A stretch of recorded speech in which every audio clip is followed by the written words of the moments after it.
She cried once at her desk at the waystation, late at night, when she thought the building was empty. It was not empty. He never mentioned it. The Kethwall waystation had the particular quality of a place that had been built for function and had accumulated character in spite of this intention.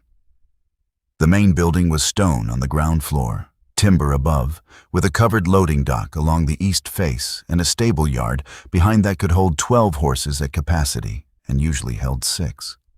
The supply office was the largest room on the ground floor, fitted with shelves along 3 walls and a desk in the center that had been there so long it had developed a slight lean to the left, which Nara had corrected with a cedar shim on the front left leg.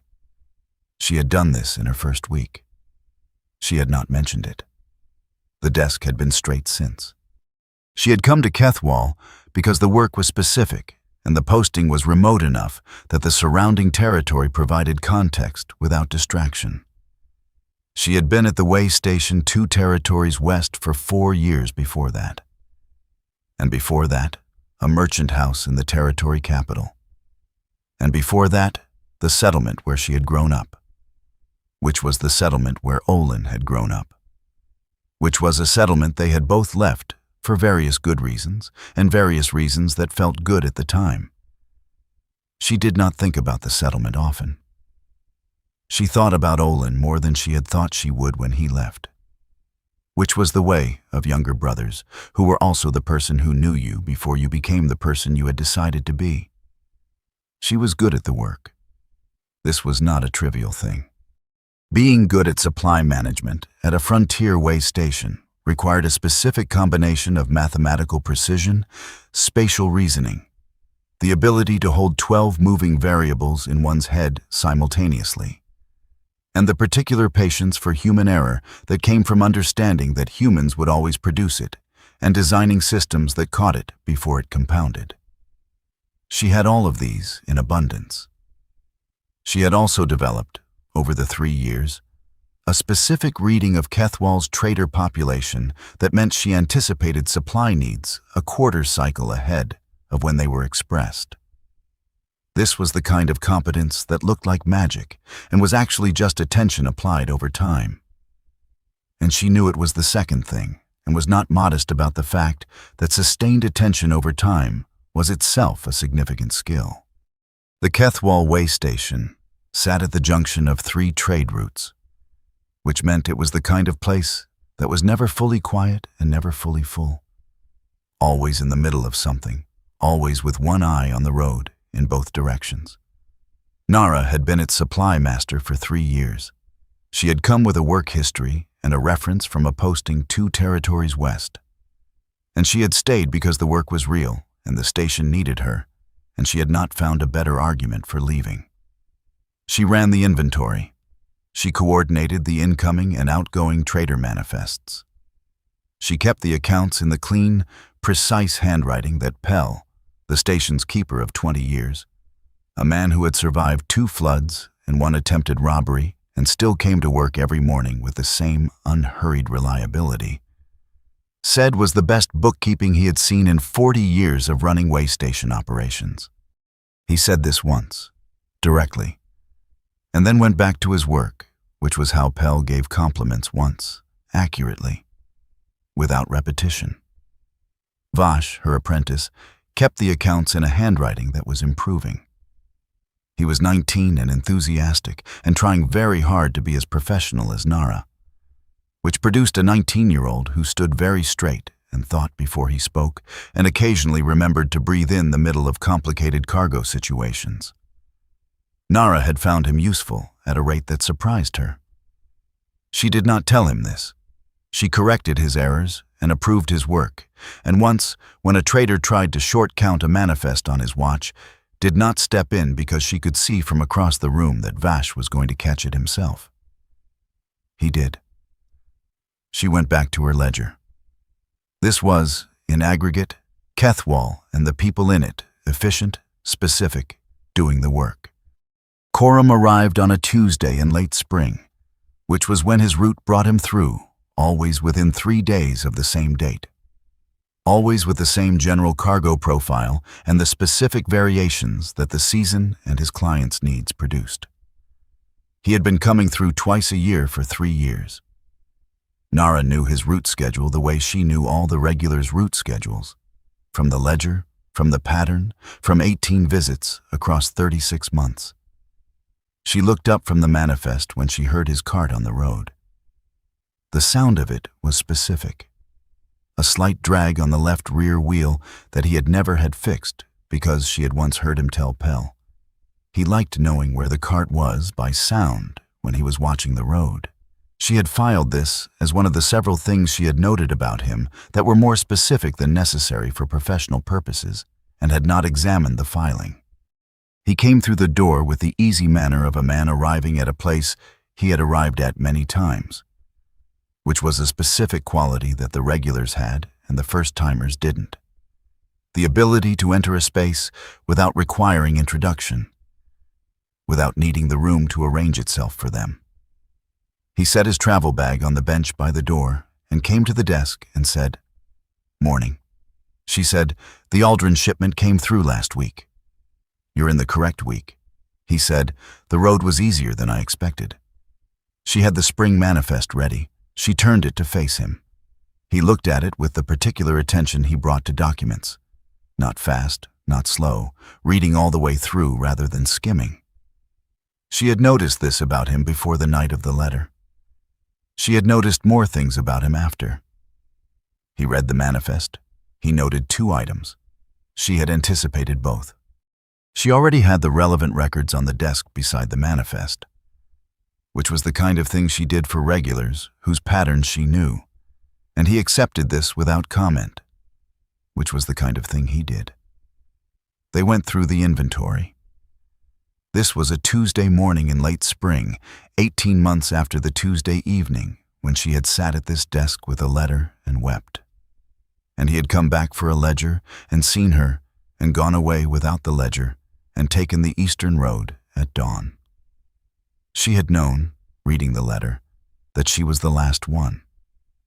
Their parents had died before Olin left. Their mother in her sleep. Their father from a farming accident. Both within the same year when Nara was 26 and Olin was 23. This was the kind of thing that happened on the frontier in sufficient quantity that people had developed specific protocols for absorbing it without stopping.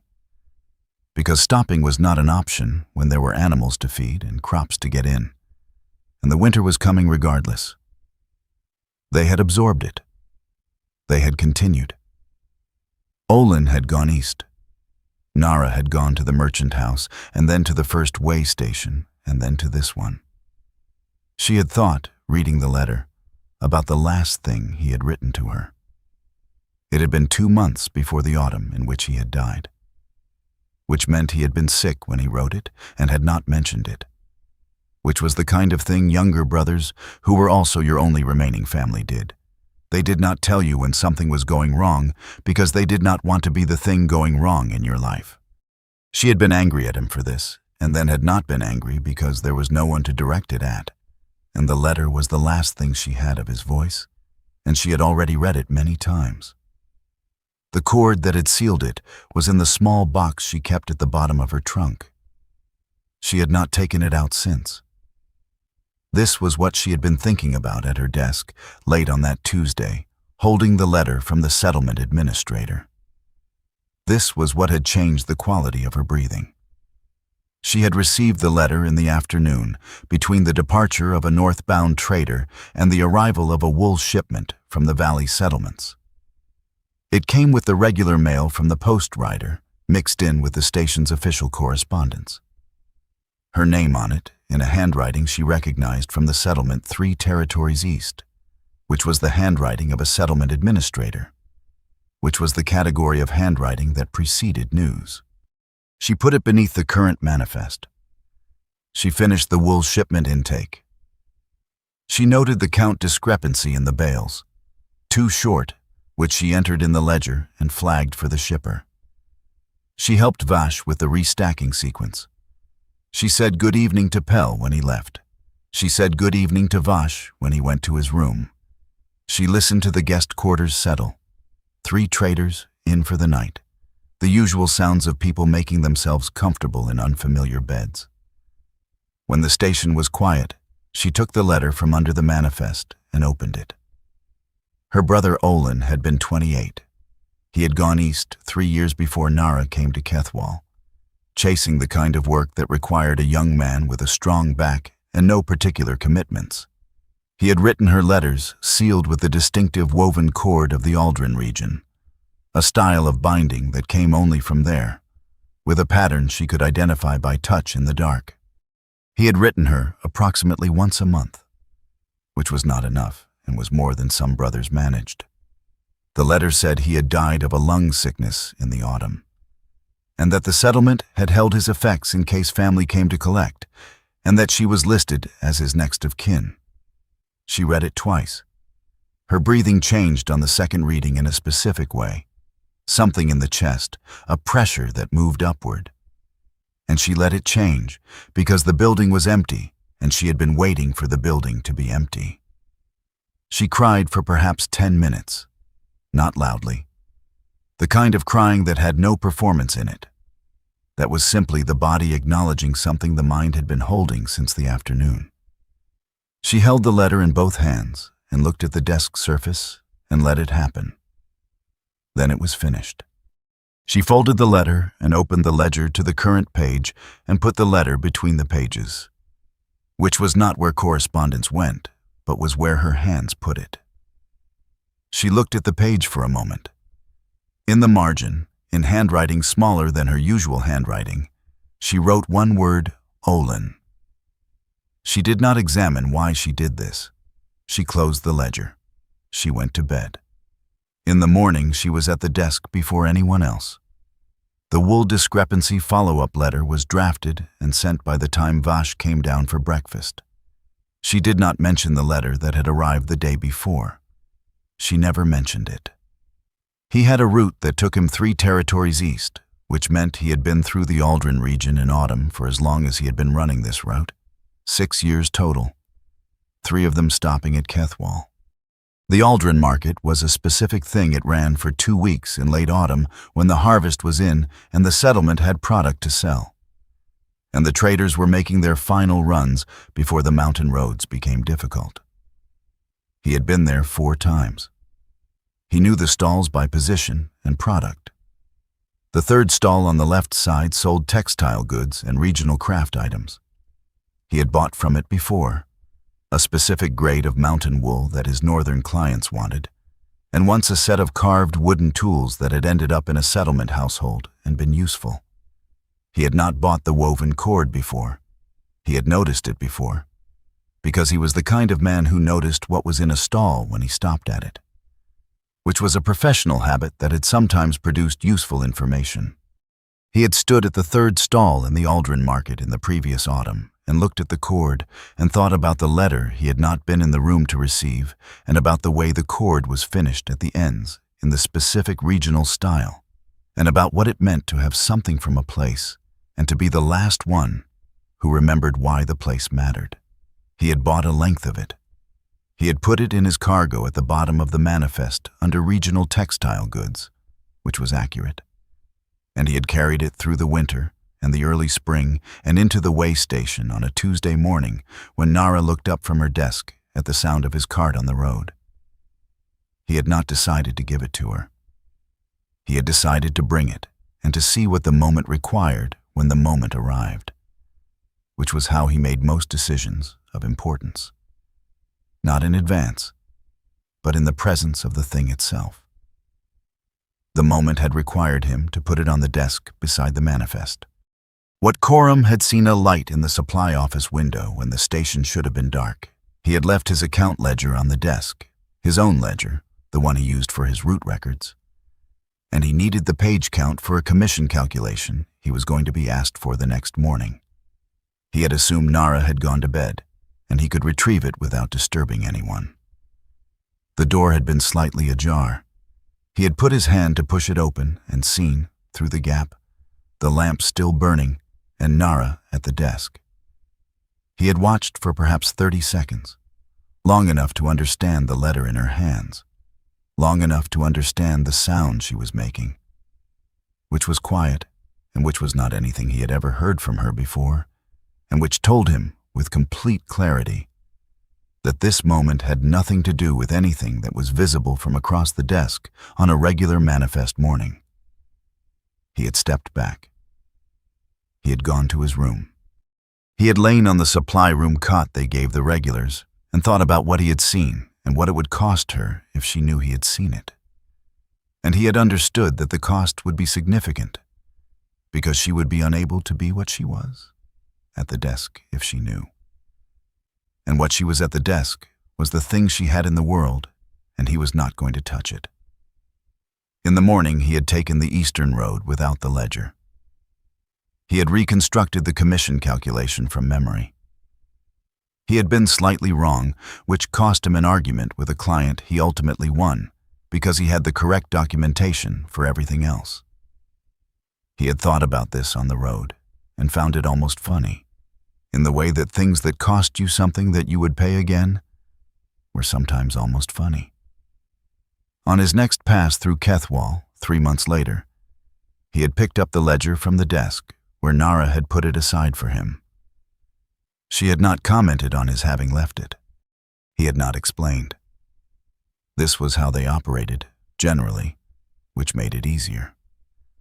The 18 months between that Tuesday and the spring morning of his current visit had accumulated in the specific way of time that passes while something is happening gradually. Cororum had come through Kethwall twice a year, and each time had been identical in structure: manifest, inventory, professional business, polite conversation, and had not been identical in substance, because the substance had changed the night he stepped back from the door. And he was the only one who knew this. He had started noticing things he had been present for without registering. The way she held documents that mattered differently from documents that did not. A slight increase in the pressure of her fingers, flatter against the desk, as if she were protecting the information from the surface rather than setting it on it. He had never seen her handle a supply count this way. He had seen her handle the letter this way, in the lamp-lit gap of the door. The way she greeted his arrivals. Professional, efficient, the manifest already oriented toward him when he reached the desk. But if you were paying specific attention, and he was, now, there was a quality to the efficiency that was not neutral. The room was slightly different when he was in it, in a way he could feel but not measure. He had checked this against his arrivals over several visits and found it consistent, and had decided not to do anything about it except continue being consistent himself, which was the only thing he had to offer that cost him nothing to give. The monthly ritual with the ledger. He had seen it first on his autumn visit 6 months after the letter, without knowing what it was. At the end of the working day, near the close of the month, she closed the current ledger, opened the one from the period before, turned to a specific page, held it open for a moment, closed it, returned it to the shelf. He had watched this from across the room where he was reviewing his route notes. He had not asked about it. He had seen it twice more after that. By the third time, he understood which ledger and approximately which page, and what the page would contain. He had not asked about it. He had not thought of asking about it the way he had not thought of entering the room that night. Not from cowardice, but from a clear understanding of what entering would cost. Some things were not his to enter. He was very clear on this. The ledger page was not his. The monthly ritual was not his. What he had seen through the door was not his. He had been given proximity to it, which was different from possession, and he understood the difference. What Vash had noticed over his 1.5 years as apprentice, without having the specific language for what he had noticed, was that Nara was the kind of person whose competence was also a form of care. She corrected his errors with the same precision she corrected the shipper's errors, which was the precision of someone who believed that accurate information was a form of respect. She approved his work with the same specificity she approved cargo manifests, which meant the approval was specific and therefore meant something. She had not, in 18 months, said anything that could be classified as praise in the conventional sense. She had also not said anything that suggested she wanted him to be doing something other than what he was doing, which he had eventually understood was the same thing. He had asked about the ledger ritual once in his 3rd month. She had said it was a bookkeeping check. He had accepted this because it looked like a bookkeeping check from across the room, and because he was 19 and had not yet learned that when Nara said something was a bookkeeping check, while holding a page very still and looking at it for a moment before closing the book, she might be saying something else entirely. He had understood this better after the spring morning when the quality of the room had shifted in a way he had correctly identified as not about inventory. And he had correctly identified his role in that moment as not being in the room. And he had executed this with a professionalism that Nara had not acknowledged and that he hoped she had noticed. Marin was a trader who ran a different route and came through 4 times a year and had been coming through for longer than Nara had been there. She was perhaps 45, with the particular ease of a woman who had decided a long time ago that she would say true things when they needed to be said, and otherwise not bother. She and Nara had arrived at something like friendship over 3 years of parallel work. Not close, not demonstrative, but the kind of consistent mutual recognition that served most of the functions of friendship without requiring the label. Marin had noticed Corum's arrivals for 2 years.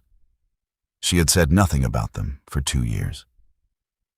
In autumn of the 3rd year, near the end of a supply audit, with the 2 of them alone in the office at the end of a long day, she said, "He arrives, and the quality of the light in here changes." Nara wrote the final figure in the audit column. She did not look up. "That is not a useful observation," she said. Marin said, "I know." I made it anyway, and gathered her coat and went to her room. Nara sat at the desk for another hour. She finished the month-end review. She opened the older ledger to the page she always opened it to, and held it for a moment, and closed it, and put it back on the shelf. She went to bed. She did not examine what Marin had said. She filed it in the specific category she had for things that were probably true and that she was not ready to do anything with. And she filed it carefully, and she went to sleep.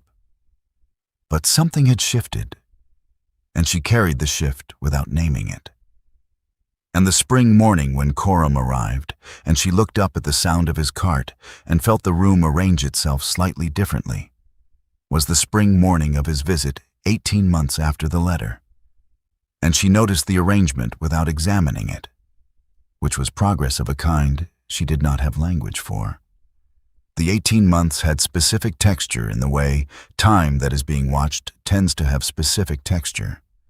He had come through in autumn of the 1st year, 6 months after the letter. And she had been at the desk as usual, and the manifest had been as usual, and he had picked up the forgotten account ledger from where she had put it aside without comment. He had not explained his having left it. She had not asked. This was consistent with how they operated generally. And it was also, he had thought on the road afterward, remarkably convenient that how they operated generally happened to serve this specific situation without requiring adjustment. In autumn of the 1st year, he had first seen the ritual.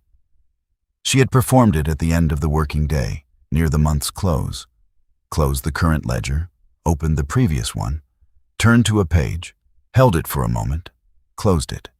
He had been across the room reviewing his route notes. He had registered the action without understanding it. He had filed it as a bookkeeping procedure, which was what it looked like, and had returned to his route notes. The spring of the 2nd year, he had been watching for it, not deliberately, but with the specific attention that comes when you have started to notice something, and your mind adds it to the list of things to track. She had performed it again, same procedure, same quality of stillness when the page was open. He had understood this time that the procedure was not about the current accounts. He had not understood what it was about. He had understood by the autumn of the 2nd year. when he had seen it for the third time and had also, that visit, noticed the specific way she looked at him across the desk. Not often, not long, but once or twice in the course of the manifest review, with an attention that was more specific than professional contact required. He had noted this without drawing a conclusion. He had driven the Eastern Road afterward and spent a long stretch of it reconstructing what page the older ledger was always open to, and what page would contain a margin notation in handwriting, smaller than her usual handwriting, and what a person might write in a margin the night they received news that they were the last one. He had arrived at a reconstruction he considered fairly accurate. He had not done anything with the reconstruction except carry it. The specific things he had noticed about her over the 18 months accumulated in the way that specific things accumulated when you were paying attention rather than simply being present. He knew that she took her coffee without anything in it and that she drank it at specific intervals. Once when she arrived in the morning, once after the midday inventory, never after the late afternoon, because she had told Vash once that coffee after dark made the ledger columns swim, which was the kind of practical self-knowledge that she delivered without self-consciousness.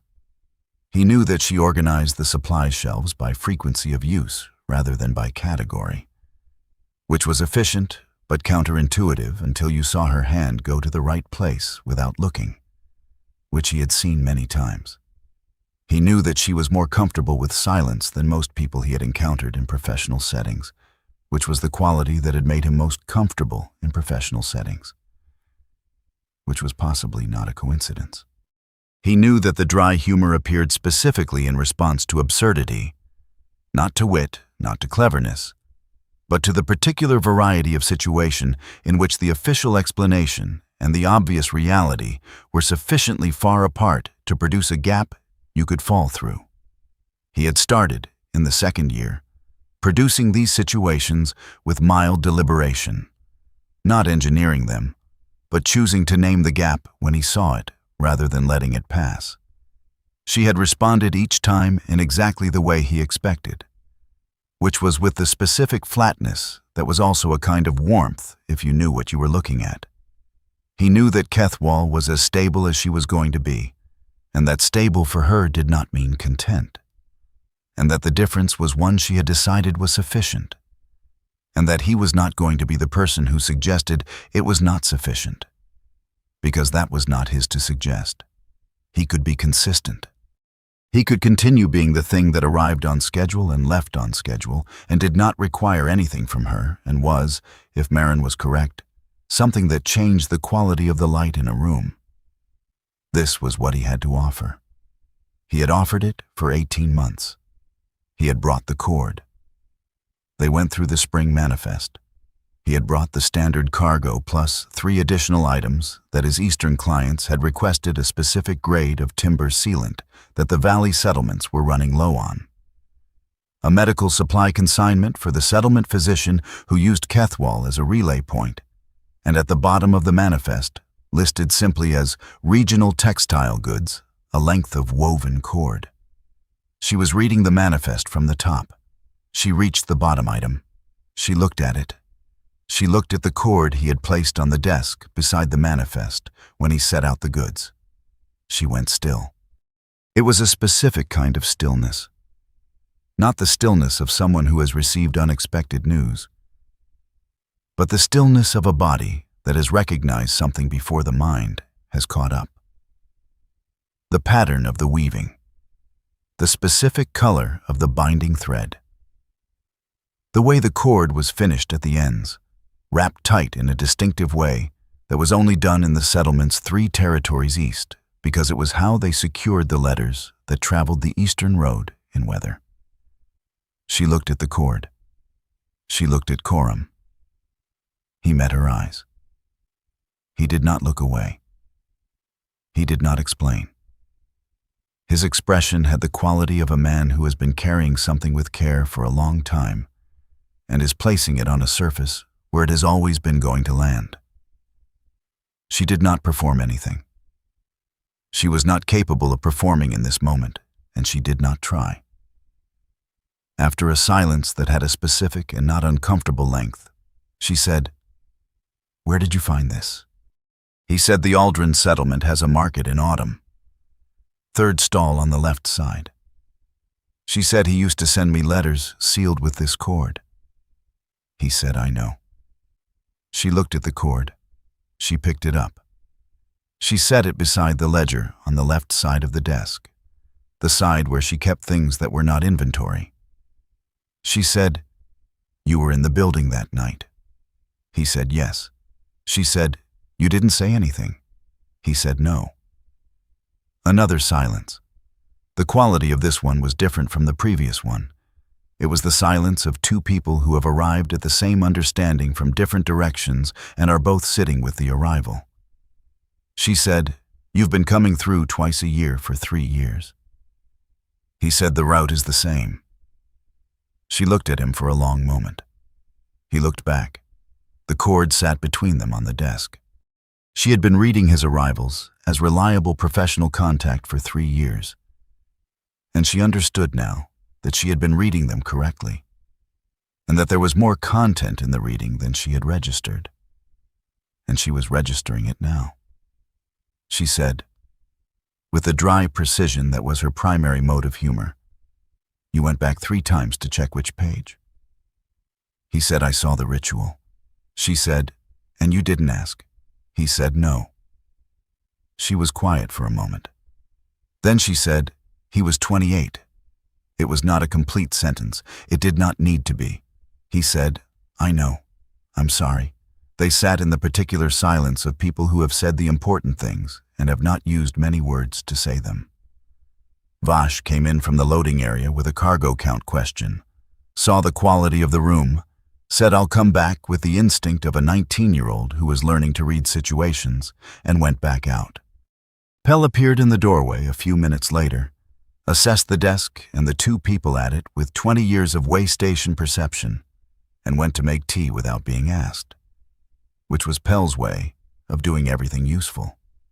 The summer between the autumn of Marin's sentence and the spring of Corum's arrival had been ordinary in the way that summers at Kethwall were ordinary. Busy, specific, full of the work of moving goods between territories in the window before the autumn rush closed the northern routes. Nara had run 3 route audits, supervised the refit of the loading dock's cover after the winter had damaged it, and trained Vash in cargo dispute resolution, which was the part of the work that required the most patience and which Vash was actually developing a talent for. Because his natural tendency toward careful speech was an asset when someone was upset about a short count and needed to feel that the problem was being taken seriously. She had thought about Marin's sentence periodically across the summer. She had not acted on it because she was not sure what acting on it would look like. And she had a long-standing policy of not doing things she could not picture clearly in advance. This was a practical policy. It meant she sometimes moved slower than situations warranted. It also meant that when she did move, she was fairly sure she was moving in the right direction. The quality of the light in here changes. She had pulled this out of the filing periodically and looked at it and put it back. She had verified it against several specific memories.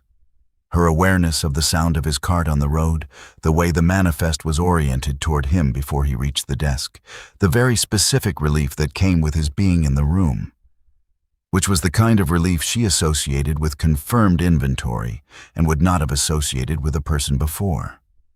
She had put it back in the file each time, but she was filing it more carefully than she had been. The rest of the inventory was completed. The manifest was signed. The standard route documentation was exchanged.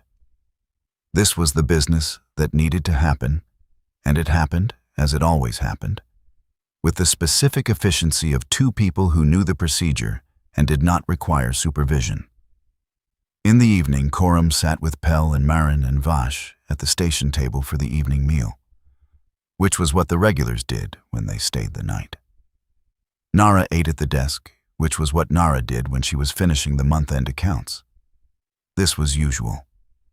But Marin, across the table from Cororum, had the expression of a woman who had said something 2 months ago and was watching it have its correct effect. And she did not say anything at all during the meal, which for Marin was its own form of eloquence. After the meal, Cororum went to the supply room that served as guest quarters. Nara finished the month-end accounts. She closed the current ledger. She opened the older ledger to the page she always opened it to, and she looked at the margin where she had written Olin 18 months ago in handwriting smaller than usual. She picked up her pen.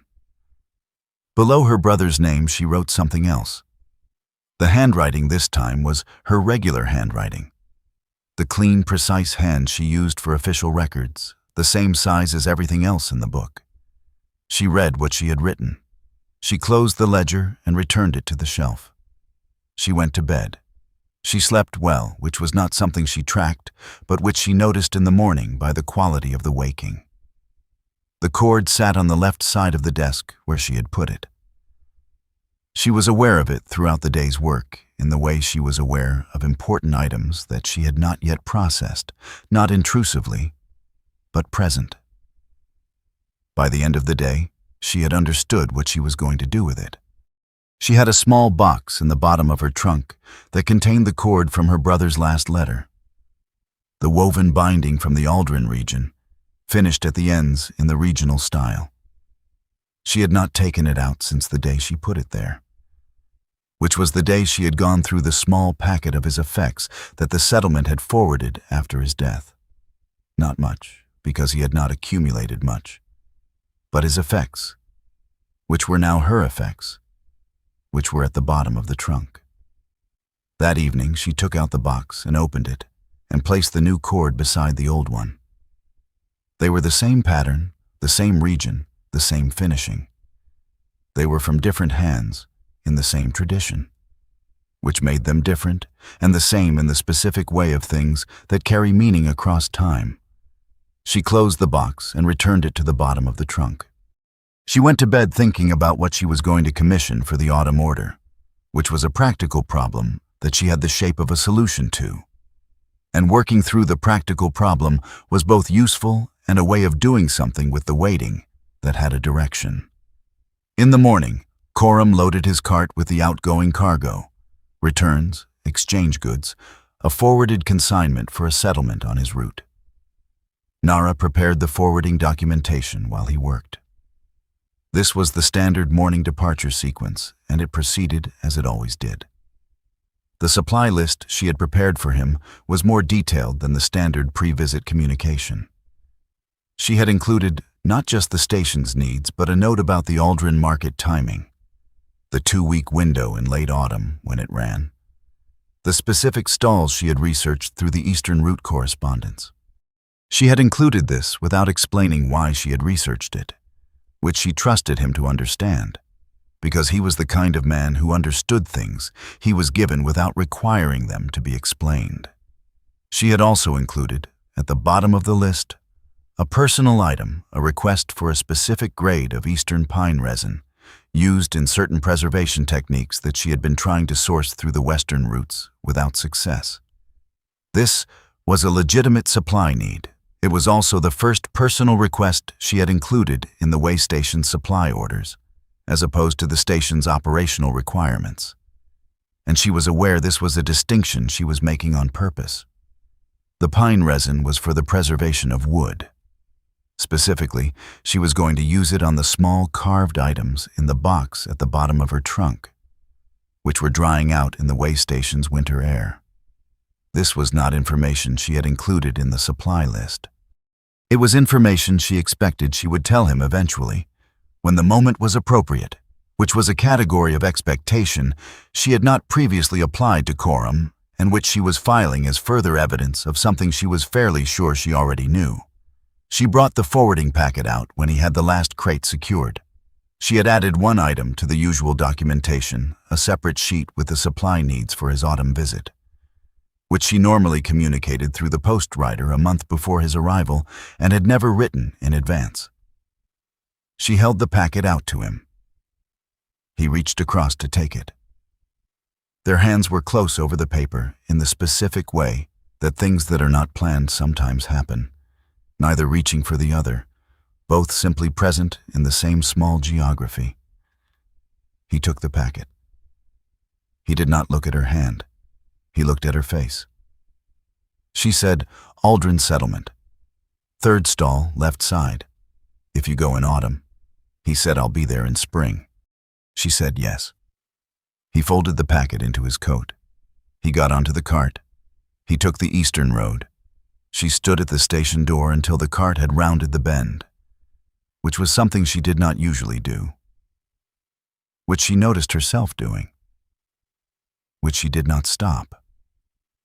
She went back inside. The ledger ritual had started without her deciding to start it.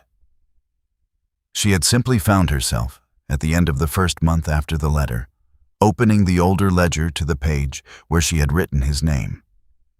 She had looked at it for a moment. She had closed the book. She had done it again the next month, and the next. It was not something she thought about in advance or after. It happened at the end of the month, and then it was done, and she returned to the current accounts. She had not examined why she did it. She was not, generally, a person who required extensive examination of her own practices to understand them. The practice was what it was, which was a month-end acknowledgement that she was still in the world and Olin was not, and that this continued to be true, and that she was noting it. Vash had asked about it in his third month. She had told him it was a bookkeeping check. He had accepted this because she was Nara, and she had said it directly, and there was no obvious reason not to believe her. She had not felt that she had lied to him. She had felt that she had declined to explain something private in terms that were technically defensible, which was different from lying and which she was comfortable with. She had not expected anyone else to see it. She had not expected anyone else to be in the station at the end of a month. At the specific time she did it, watching from across the room. She had not expected Cororum specifically, which was not the same as not knowing he had been there, which she had known since the moment he said, "I know," with the cord on the desk between them, and which she had been sitting with since. She had spent some time, the week after his departure, considering what it meant that he had seen the ritual and understood what page she turned to, and had said nothing.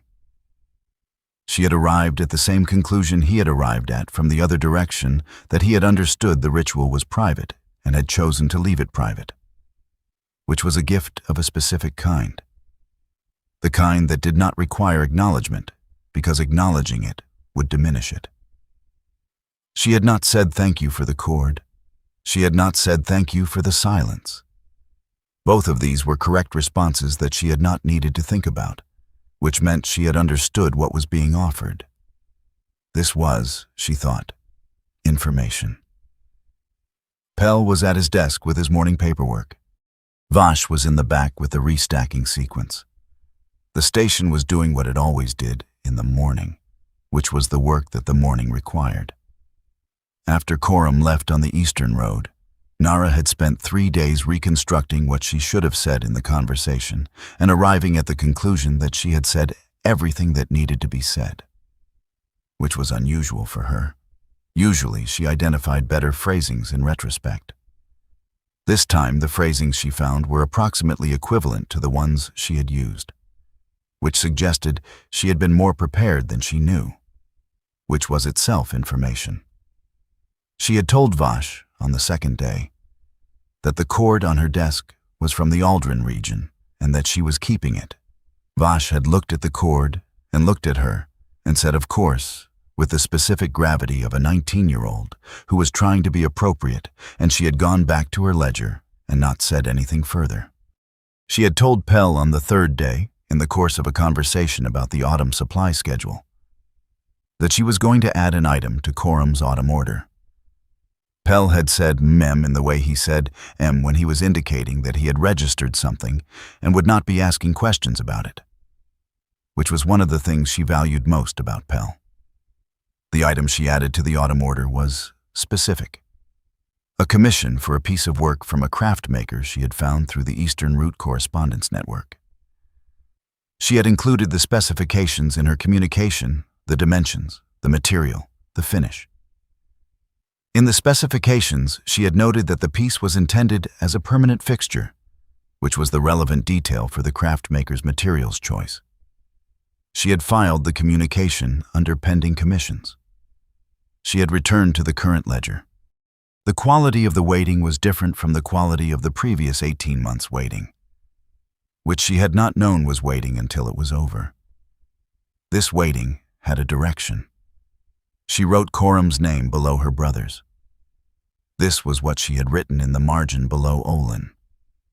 She had written it in her regular handwriting, the same size as everything else in the book, which was the thing she had understood needed to be true when she picked up the pen. The margin already had her brother's name in it, smaller than usual, from the night she was not supposed to have company and had had it anyway. She had added a name below it in the writing she used when she was certain of what she was recording. She closed the book. She returned it to the shelf. She went to bed. In the morning, she had opened the ledger to the current page and begun the day's entries. And the older ledger was on the shelf where it belonged, with 2 names in the margin of 1 page. And this was accurate, and she kept accurate records. She sat down at her desk. She opened the ledger to the current page and noted the date and the cargo that had departed, and the forwarding consignment and the name of the trader and the route. She wrote it in the clean, precise hand she always used for official records. At the end of the entry, in the margin, in the same regular handwriting as everything else, she wrote 2 words. Then she turned to the next page, which was blank, which would be filled by the day's business, and she began. The cord from the Aldrin region sat on the left side of the desk, which was where she kept things that were not inventory, which was a category she had not previously had a name for, which had a name now, and which she would add to tomorrow. The specific thing about Kethwall that she had not expected when she took the posting was that the work had a rhythm that produced, over time, a specific kind of peace. Not contentment exactly.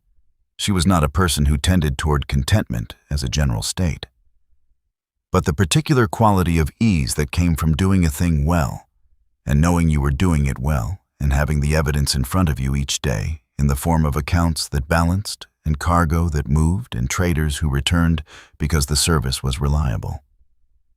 This was a form of satisfaction she had not previously named. She had named it in the 2nd year at Kethwall.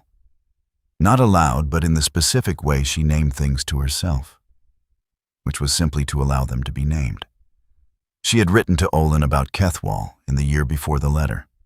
She had described it in the terms that she thought would be accessible to him. The specific logistical challenges of managing a 3-route junction, the particular character of Pell's management style, the cargo types that came through and what they told you about the settlements they were going to. She had not written about the piece, because she had not named it yet and was not sure Olin would have understood it if she had. She thought now that she would have told him about Cororum. Not immediately, not directly. She would have mentioned the autumn arrivals and the route pattern and the reliability of the schedule, and Olin would have read what was between those words the way he had always been able to read what she was not saying. Because younger brothers who grew up watching their older sisters contain themselves learned to read the containment. She thought about this sometimes. She thought about it now. The afternoon after Cororum left, sitting at the desk with the cord on the left side and the ledger in front of her and the day's work proceeding. It was a form of grief that was also now a form of something else. She was developing a vocabulary for this. She was doing it in her regular handwriting, the same size as everything else.